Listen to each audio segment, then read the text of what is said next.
Hello hello hello अस्सलाम वालेकुम। और जनाब आज के वीडियो में बात करेंगे। एशिया का वर्ल्ड कप का ड्रामा चल रहा था, ऊपर से पीसीबी का अपना ड्रामा आ गया कि नजम सेठी वर्सेस जका अशरफ, दोनों एक ही दिन में एक प्राइम मिनिस्टर से मिल रहा है, एक स्पोर्ट्स मिनिस्टर जो कि यानी बैन राब्ते के वजीर स्पोर्ट्स मिनिस्टर की बराबर है, उनसे मिल रहे हैं। दोनों तरफ से tug of war. World test championship का फाइनल का पहला दिन, ऑस्ट्रेलिया खुश होगा कि हमने टॉस हारे और हमें पहले बैटिंग मिल गई, हम ऐसी सिचुएशन में आए और हमने क्या कमाल कर दिया, आउटस्टैंडिंग बैटिंग।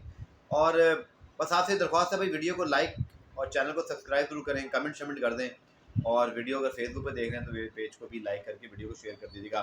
मैं हूं Abdul Ghaffar, head of sports Dawn News TV, sports anchor programme replay Dawn News पर रोज़ 5 से 6 बजे देखा करें प्रोग्राम और मुझे फीडबैक दिया करें।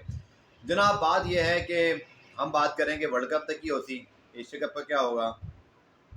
और अचानक खबरें आती थी Zaka Ashraf former BCB chairman now in line in contention to replace Najam Sethi साहब। अब दोनों तरफ से रस्साकशी है, कुछ नहीं कह सकते भी आप क्या होगा उन किस करवट, लेकिन बिल्ली थैले से बाहर आ गई है। मैं बिल्ली किसी को नहीं कह रहा, मैं सूरत हाल के मुताबिक मुहावरा यूज़ कर रहा हूँ कि कहानी बहुत क्लियर है कि भाई अब मामला जो है इतना सीधा नहीं है कि नजम सेठी साहब ही चेयरमैन बनेंगे। अब तो मेरे शो में एहसान मदारी बैन सूबाई राब्ते की वजी जो कि इस पर इनके पास से सारे नोटिफिकेशन कोऑर्डिनेशन सारा कुछ होता है, उन्होंने कैटेगोरिकली कह दिया है कि हमने ये तय किया था पीटीएम गवर्नमेंट में कि जिसकी मिनिस्ट्री होगी वही फैसले करेगा। पीपल्स पार्टी की मिनिस्ट्री है बैन सूबाई राब्ते की वजारत, और वो समझते हैं कि चेयरमैन पीसीबी भी उनको होगा। हालांकि चेयरमैन पीसीबी या Pakistan cricket board directly under नहीं आता गवर्नमेंट के, लेकिन वो खुद कफील हैं, वो फंड नहीं लेते। लेकिन सारी बातें पाकिस्तान का मामला तो आते तो पाकिस्तान गवर्नमेंट के बैनर तले। आज मुलाकात होती नजम सेठी साहब की प्राइम मिनिस्टर से, हंसते बोलते सागदार साइंसन इकबाल बैठे हुए हैं, ऑल गुड फीलिंग सब ओके। कुछ देर बाद खबर आती है एहसान मदारी साहब से जका अशरफ साहब भी मिलनी है। और जका अशरफ साहब के मिलने का मतलब ये है कि हुक्मरान जमात नून लीग के सामने पीएस पार्टी पूरी तरह खुलकर सामने आ गई है। अब ये सियासी जंग है, नून लीग सपोर्ट कर रही है नजम सेठी साहब को, पीएस पार्टी सपोर्ट कर रही है जका अशरफ साहब को। दोनों कोलिशन पार्टनर हैं, प्यार मोहब्बत से भी मामला हल हो सकता है, लड़ाई झगड़े से भी हो सकता है, लेकिन कहानी शुरू हो गई है, कट्टा खुल गया है वो कहते हैं ना।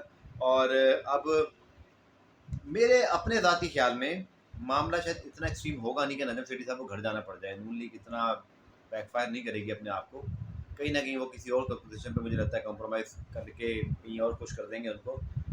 बट जका अशरफ जो है उनके मुताबिक मैं आपको बैठकर बताऊँ, is very close to Asif Zardari sahab जो कि पीएस पार्टी के चेयरमैन हैं, एंड वेरी क्लोज। उनकी एक ज़माने मुझे याद है कि पी आई थिंक मुझे याद पड़ता है पीपीपी की सेंट्रल एग्जीक्यूटिव कमेटी या किसी बहुत इंपॉर्टेंट पोजीशन पे भी ज़माने में रहे हैं। तो he is very much a politician, और बहुत हाईली इन्फ्लुएंशियल उनको माना जाता है पाकिस्तान की बिजनेस हलकों में और एक ताकतवर हलकों के अंदर।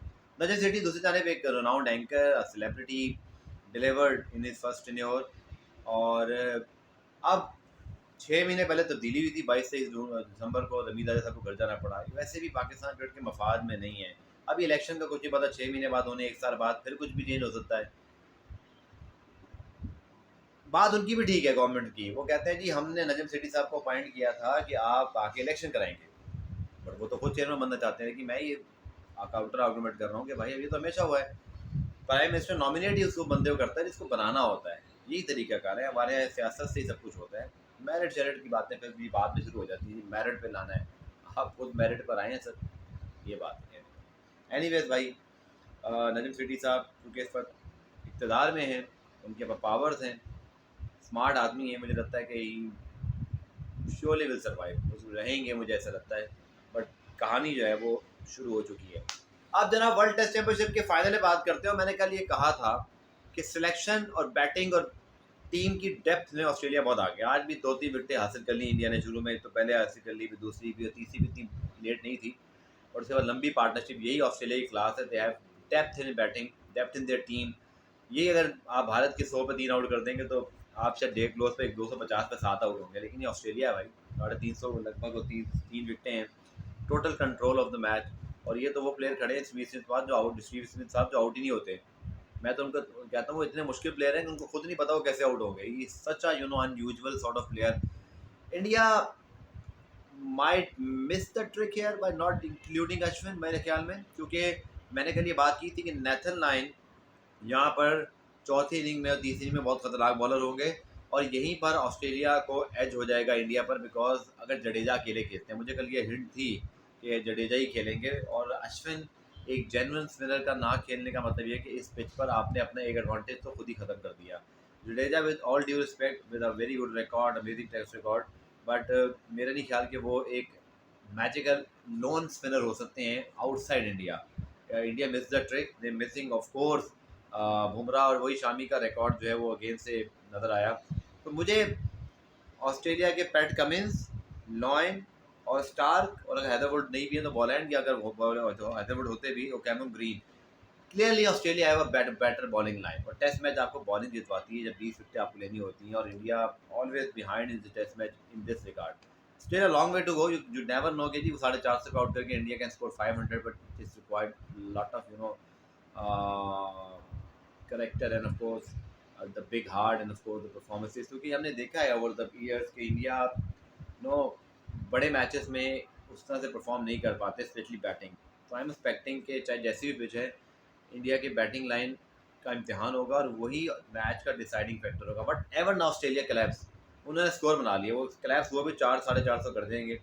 तो यहाँ से इंडिया का टॉप 3 गेन मैटर करता है, टॉप 4 अगेन विराट कोहली, रोहित शर्मा। ये है यार पाकिस्तान में, वैसे बाबर आजम बड़े प्लेयर बन गए हैं, अब इससे पहले इसलिए हम इतने डिपेंडेंट नहीं होते थे। भारत में ऑलवेज ये प्रॉब्लम है कि आप विराट कोहली, रोहित शर्मा के इतने बड़े ब्रांड्स बना दिए हैं, और इतनी रिलायबिलिटी है कि बस आप इन्हीं पर भी डिपेंड करते हो। हालांकि पुजारा भी अच्छे प्लेयर हैं, और नीचे ऋषभ पंत अब नहीं है। हकीकत में ऋषभ पंत का ना होने से बहुत फर्क पड़ेगा, क्योंकि इंडिया की अगर आप देखें, ऑस्ट्रेलिया कैमरन ग्रीन और जहाँ पे एलेक्स कैरी आ रहे हो, जितने वो डिपेंडेंट और रिलायबल प्लेयर बन सकते हैं, या मुझे लगता है कि वो इंडिया से, यहाँ जडेजा या जो उनके विकेट कीपर बैट्समैन है, इंडिया यहाँ भी जो है ना पीछे है। India's best chance is only fight by Virat Kohli and Rohit Sharma, and of course उनके पास टॉप ऑर्डर में बाकी 2 प्लेयर्स हैं, पुजारा। तो लेकिन अगर वहाँ 3 विकेटें ऑस्ट्रेलिया की तरह इंडिया गिर गई, I can't see India mega that strong come back.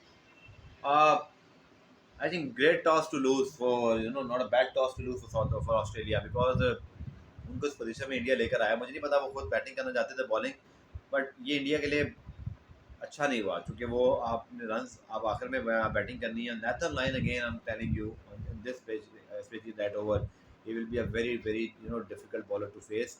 और इंडिया ने अश्विन को ना खिला के गलती की है बैटिंग डेप्थ में। ऑलरेडी उनके पास ऋषभ पंत और बुमराह के ना आने से बॉलिंग में पहली एक कमी थी। Australia look more balanced and they now clear favourite right now, but test match में यार एक सेशन भी कुछ कर सकता है, लेट्स सी क्या होता है। लेकिन मेरे ख्याल में Australia, as expected, dominated the day one, and they might go on to dominate the whole test.